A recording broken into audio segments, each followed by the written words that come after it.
So creating, making things, this isn't ever an easy process. Whether it's a film, music, an original series, a business, video game, IEDs, strap-ons, you name it, you're bound to run into problems and setbacks along the way. And you can choose to either give up and cut your losses, or push through, improve, and deliver something special, such is the case with Cyberpunk 2077. This game's launch was rough, to say the least, and with such a highly acclaimed studio behind its development like CD Projekt Red, the state it released in was laughably atrocious.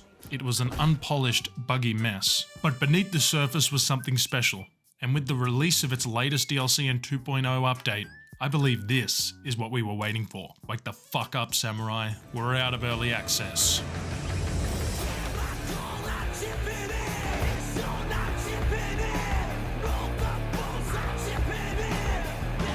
Hello lads and lasses, and allow me to welcome you to Cyberpunk 2077. An action-packed adventure that I have absolutely been no-lifing these past few weeks. I haven't been able to put it down. The putrid stench of my rancid swamp ass has eradicated all life in a 10-kilometer radius of my location. But do you know what is even more putrid? The state this game released in. It was abundantly clear CD Projekt bit off a little more than they could chew with the release of Cyberpunk. Even with countless delays, it was missing so many promised features at launch, like vehicle combat, more in-depth customization, build diversity, not to mention, being playable. For more on its rough launch, I recommend this great video by Upper Echelon. But today, I want to go over the current state of Cyberpunk 2077 and how it's looking since launch.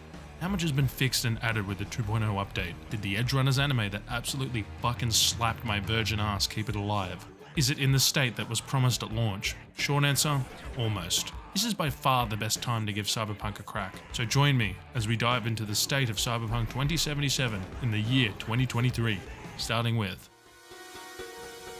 So, get away. Another way to feel what you do want yourself to know. One of my favourite parts of Cyberpunk that was unfortunately completely overshadowed by its rough launch was the world.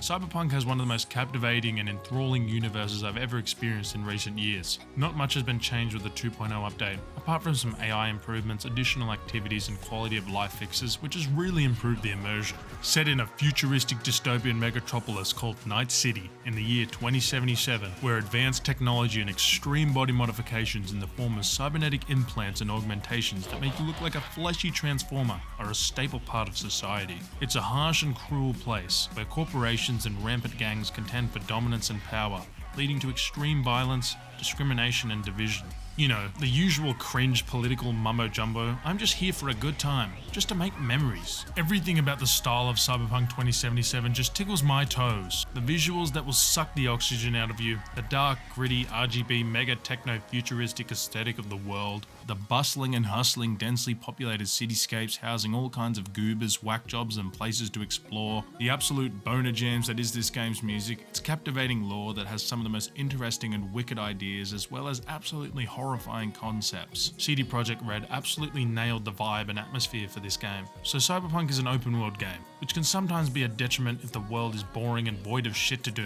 And I'm happy to say that isn't the case here, at least in my opinion. Night City is divided into 7 regions. Each one has different districts and areas with their own flair and style to them. You'll see every side of Night City, from the towering skyscrapers and maze-like city centre that's controlled by the corpos, to the decrepit slums of Haywood. Each area has an abundance of activities and missions to do.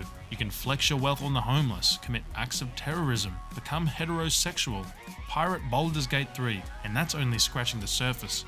I could ramble for hours about how much I adore the world of Cyberpunk, but it is time to move on to the...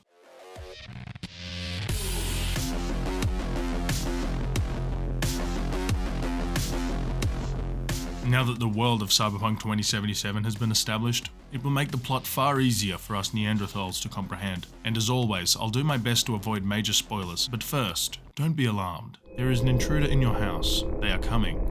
Bare arms. Just like the world of Cyberpunk, the plot grabbed me right round the sack and I found myself immersed and invested in it. You play as the main protagonist, V, whose main goal is to climb the ranks of Night City, make a name for themselves, and become a living legend by taking on various jobs and gigs as an independent merc. And while on one of these jobs given to you by, and I quote, Black Jesus, your objective is to steal a relic from a mega corporation known as Arasaka. And let's say it didn't go so well. We didn't pass the heist, boys, really need to work on our landing.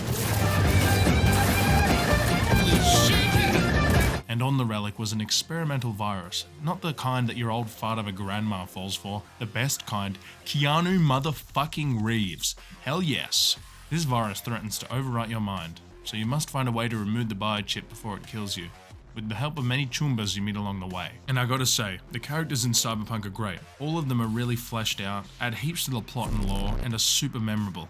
Every actor slayed with their performance here. And yes, while it isn't perfect and could have benefited from maybe more dialogue choices and life paths having a bit more significance in the grand scheme of things, Cyberpunk 2077 is an absolute must-play for anyone looking to just lose yourself in a captivating world and story. Just ignore the few bugs here and there, boys. And with that, it is time to move on to the meat and potatoes of the 2.0 update. Damn boy! Cut fuck meat.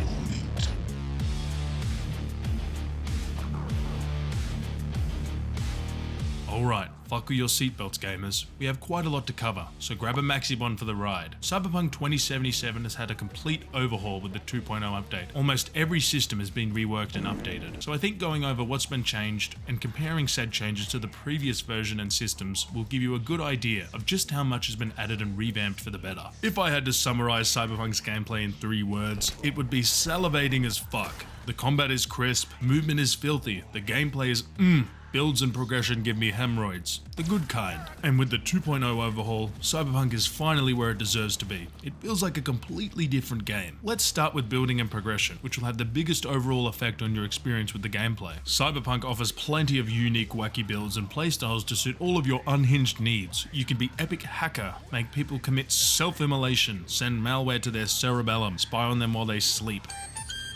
Oh shit! Be a chromed out war machine that zips around at supersonic speed and remove as many limbs from your adversaries as possible. I have multiple playthroughs planned to try out all different kinds of builds. There are 2 main systems that come into play when designing your build for V: skill tree and attributes, along with cyberware. With the 2.0 update, these 2 systems saw a complete redesign. The perks are now tailored toward more specific capabilities, proficiencies, and weapons, rather than just upgrading your stats. They fucked off ones that didn't really add much and reworked or just outright replaced other perks with some badass stuff that just works and makes progressing towards the build you're striving for feel better than ever. Firstly, you have attribute points. These are used to upgrade specific proficiencies and progress each skill tree to unlock more powerful upgrades. They're all tied to specific components of Cyberpunk's gameplay, such as speed, thickness, your sweet robo parts, etc., and are the biggest decider in your playstyle. These can't be refunded, so be careful. You have only one respec chance. Don't be like me and use it at level 4, okay? And skill points. These are used to purchase said skills from the multiple trees. Hey look, an Edge Runner reference. Is that Rebecca? If you know, you know. And these are refundable, so go crazy. And finally, cyberware. This is where the magic happens. There's an abundance of augmentations to choose from. The 2.0 update saw humongous changes to its mechanics. Notably, your armor is now tied to specific cyberware, which is so much better, meaning most clothing is purely cosmetic, apart from a select few that give you little bonuses. I can finally wear my war bra that protects my rock-hard punk nips, as well as you now have a limit on the amount of cyberware you can equip. This adds a nice level of strategy to your choices. I opted for an absolute sped-ed techno-wizard build, where I slow time with my Sandevistan, blast and mutilate everything on my screen and turn them into meat pinatas before they even know what hit them. But having a blast, the movement and gunplay feels so nice and refined. But to fund these upgrades for your weapons, fashion and cyberware, you're gonna need shiploads of eddies. Investing in yourself is always important. Getting a nice place to kick back and unwind, get that dream car you want, and just like real life, you have to kill those ahead of you and take what you desire. It's a dog-eat-dog world out here, and luckily Night City is full of money-making opportunities. You'll be doing things like gigs for fixes, jobs, goofy interactions, cyber psycho encounters, just lots of murder. Before the update, each area used to be level locked, meaning you wouldn't be able to explore the cool parts of Night City until later on. I mean, you could have, you'd just get clapped. But with the update, enemies scale with your level, which I prefer, giving you free real estate to go wherever in Night City. This brought with it one problem. There are a gazillion things to do. When I opened the map for the first time, I damn near blew up.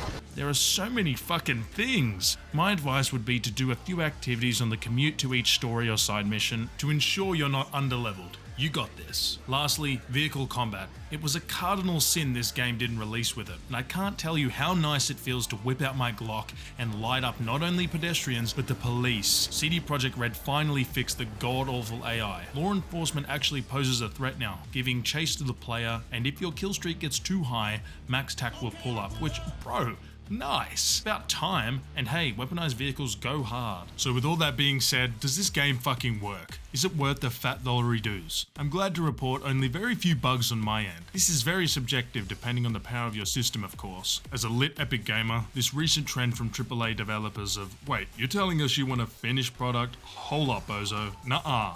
Wait 3 years. Does really grind my ass. But I'm stoked CD Projekt Red stuck by Cyberpunk and made it what it is today, following the release of the 2.0 update and Phantom Liberty expansion. That is absolutely slamming right now. Only just started. Idris Elba looking breedable right now. I've had an absolute blast playing through this game, and can most definitely confidently recommend Cyberpunk 2077 in its current state. Well, if you were able to make it to the end of this video, thank you very much for watching. Consider subscribing to ensure Tom Nook doesn't break your kneecaps at 3 AM. Anyways, I've been your Lord Maxorus. I wish you a very Merry Christmas. Bye bye, until next time.